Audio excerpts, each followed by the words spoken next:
gaskiya ba zaka ka babban rabo shine cewa mal hayatid duniya wani abu na rayuwar duniya illa mata'ul gurur ya zama rayuwar da ke lura mutu ya zama daɗi da ke lura mutu akwai mai dai auto mai wabe so kalli auto mai wannan kariya akwai su ko ba gaba auto mai na gidan kowa ne Allah ce al-makabir huwa fi bait kullu ibn adam al-makabir huwa fi bait kullu ibn adam ko kaga makabarta ya zama gidan ya ba kowa dan adam kike al-kabru huwa fi ghurfa kullu ibn adam ko kaga kabari ya zama dakin ya ba kowa dan adam wallahi ko ya kaza wallahi la kab tun kabari misali bar mu cikar imani misali bar mu cikar imani annabi muhammadu sallallahu alaihi wasallam hadisin ya fa mare sa Allah yace wallahi la damutunna kama tanamut yace na rasa ubangiji Allah wa mu mutu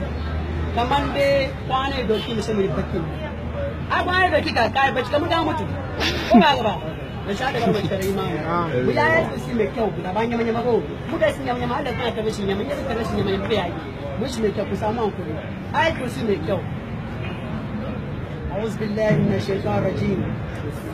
بسم الله الرحمن الرحيم الله لا إله إلا هو الحي القيوم لا تأخذه سنة ولا نوم له ما في السماوات وما في الأرض من ذا الذي يشفع عنده إلا بإذنه يعلم ما بين أيديهم وما خلفهم ولا يحيطون بشيء من علمه إلا بما شاء وسع كرسيه السماوات والأرض ولا يئوده حفظهما وهو العلي العظيم Allah karga addu'a Allah karga to muna roƙo Allah kuma Allah barko da kai gida lafiya kuma ya faru hanya Allah barko da kai gida lafiya Allah ya ko ga bar makiyan shi Allah karga Allah ya ko ga bar makiyan shi ko barawo mamaki ga barawo ya bar na zama ga har yau ranar wanka na dressa kuma baya in Qur'ana ko shi kamar ruwa ba fahari ba Allah muke duba don shi Allah ya bar makiyan ku duka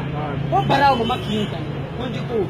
shi Allah ba ku kai gida lafiya sana na ko rike Allah karba sana na ko rike Allah karba Allah karba Allah karba Allah karba sana na ko rike ba sai